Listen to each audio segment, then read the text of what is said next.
જય માતાજી, જય ભોળાનાથ। હું છું દર્શન પરમાર, ગઢડા સ્વામીનો આપણે યુટ્યુબમાં વિડીયો મૂકું છું। તો ચાલો આપણા ભાઈબંધની એક પુત્ર ડાબેલી છે દુકાન લારી કરી છે અને તે કે મારો વિડીયો બનાવજો દર્શનભાઈ, તો મેં કીધું બનાવી લેવી તમારો વિડીયો। તો ચાલો આપણે ત્યાં જઈશું વિડીયો બનાવવા અને એની ડાબેલીની જાહેરાત કરી નાખવી। તો ચાલો તમે બન્યા રહીજો, આપણે ત્યાં લઈ જાઓ।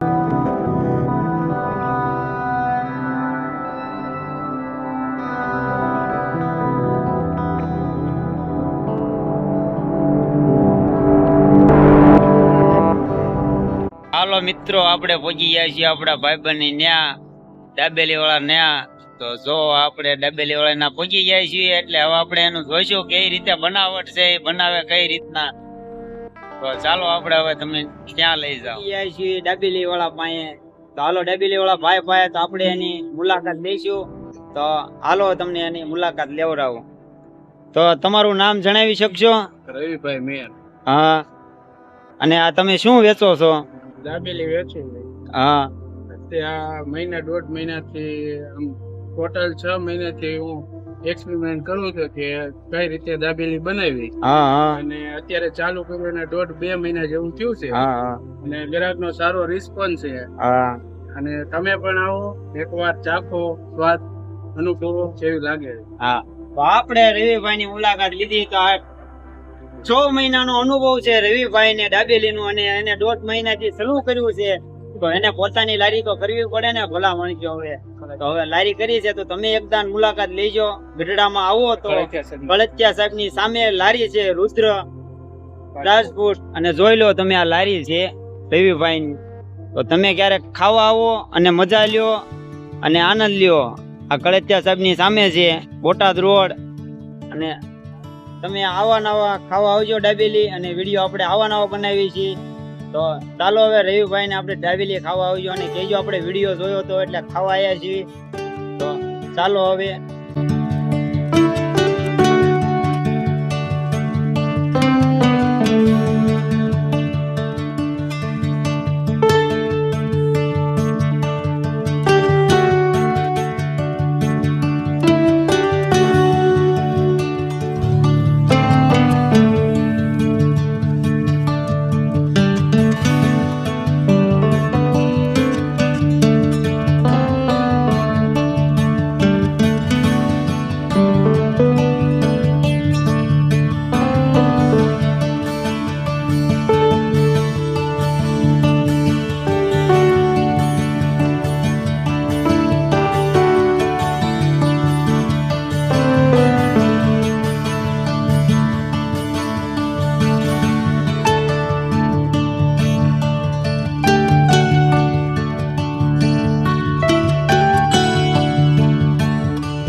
આપણે દાબેલી ખાવાનું શરૂ કરી દીધી રુદ્ર દાબેલી નો, એટલે એમ થાય રવિભાઈ ને કે દાબેલી નો ખાધી એટલે આપણે તો ખાવી પડે ને પ્રખ્યાત હોય છે।